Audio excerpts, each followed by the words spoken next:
For reasons of anonymity, I can only say that I work in the medical field.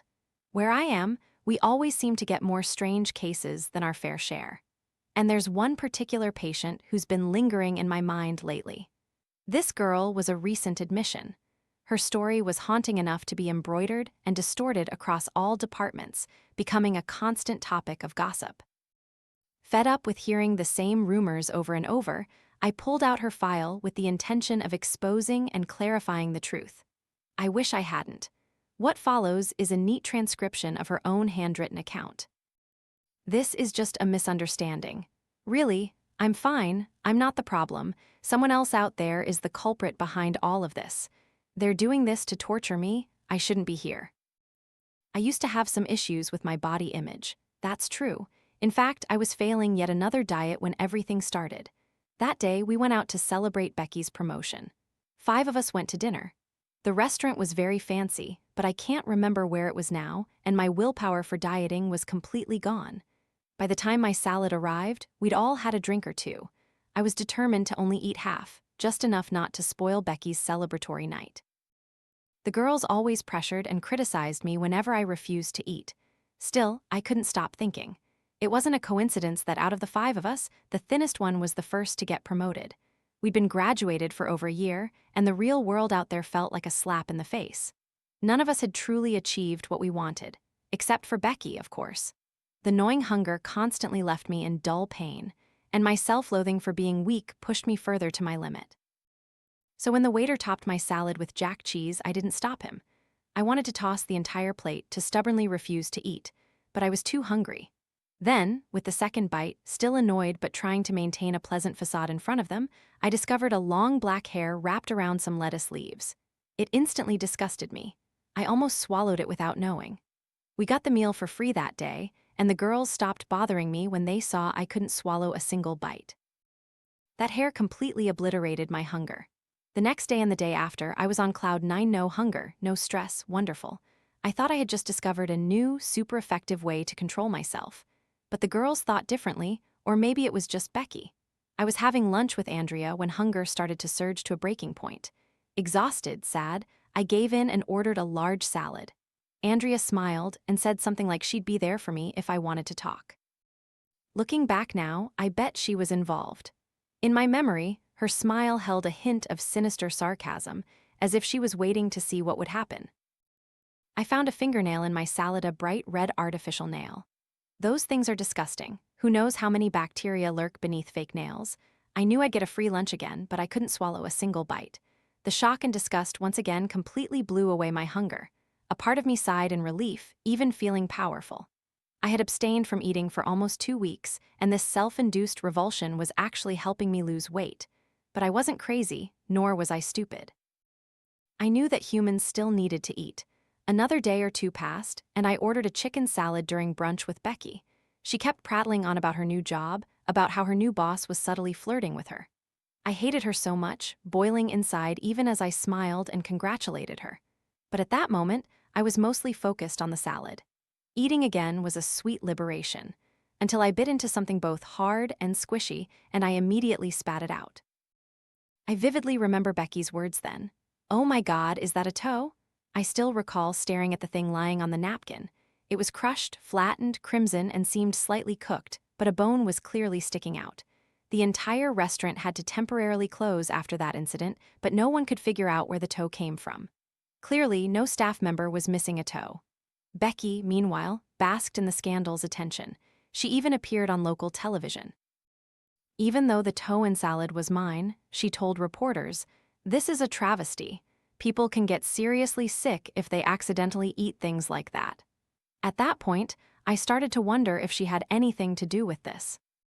That shock plunged me into a panic, sweeping away my hunger for almost a day. But that feeling of blissful relief didn't last. I knew I'd have to eat again sooner or later. Unable to stand Becky's sick games any longer, I decided to go to the vending machine area at the mall for safety. I hated myself so much I wanted to slap myself, standing there, looking at the row of chocolate bars, feeling weak. But I had to eat, and my willpower was completely gone. Chocolate would save everything. I bit into that bar. Oh my God, addictively delicious. The sweet chocolate melted in my mouth. It wasn't until the second bite that I felt something sticking out between the wrapper and the bar in the middle. Pulling the wrapper down, I couldn't help but throw the whole bar to the ground, vomiting up everything I had just eaten. Pressed between the wrapper and the chocolate bar was a piece of skin, unmistakably. Was it cut from someone? There were still traces of blood. Oh my God, but how could Becky do that? How could she know beforehand? At that moment, I was both panicked and furious.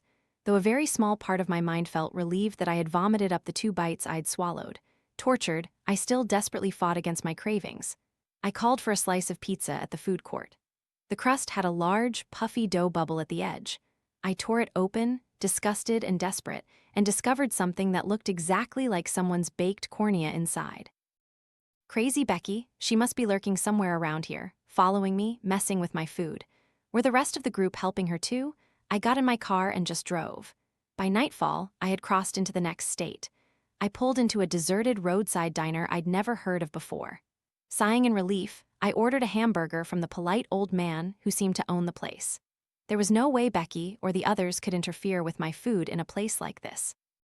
The burger was placed in front of me on an antique-style plate, looking so delicious it made me want to cry. I still briefly thought about not eating, about continuing to fast, and hated myself for about to give in again. But I didn't want to die. Humans have to eat. I paused before taking the first bite. I lifted the bun, scrutinizing each layer. Everything seemed normal until I lifted the tomato slice from the lettuce. At first, I didn't recognize what it was. A grayish-pink lump floated in the ketchup. I picked it up. A small, stringy tendon clung to it, and I looked closely until I finally understood it was a piece of human brain. I thought I would vomit, but my stomach had nothing left to expel. I sped out of there as fast as I could, driving aimlessly down random roads. I didn't understand how Becky and the girls were tracking or predicting what I would eat, but I had to escape them at all costs. A candy bar at a gas station? No way. Chicken nuggets at a drive-thru? No. To this day, I still don't understand how they managed to arrange it. I even begged a young employee to make me a sandwich from start to finish, watching the entire process, certain there was nothing strange in it. He handed it to me. I opened it, and oh God, I still vividly remember his stunned, horrified face when I screamed. But then a strange calm washed over me.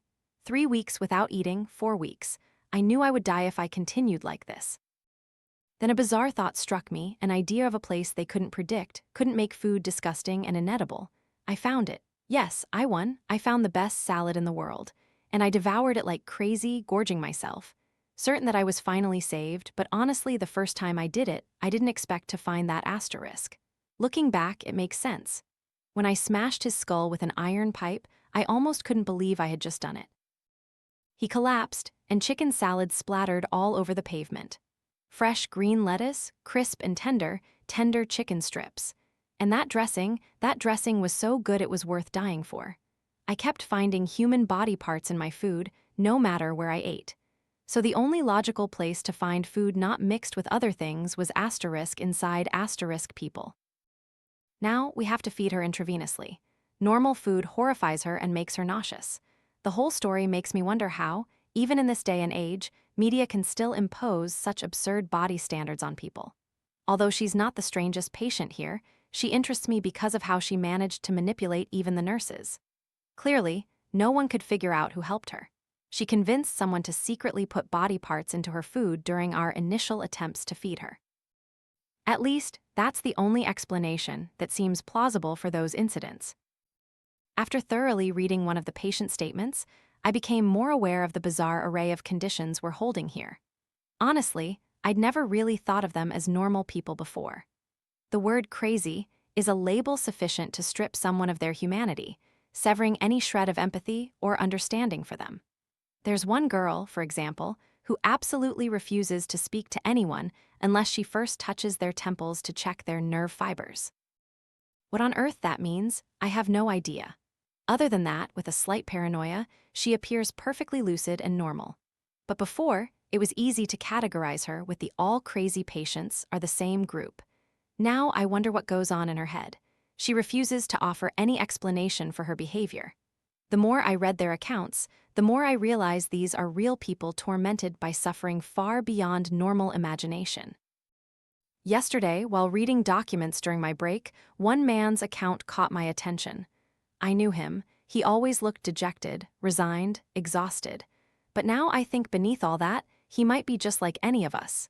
He's simply in pain because of something tightening its grip on him. All right, I'll tell you, just stop the electroshock therapy.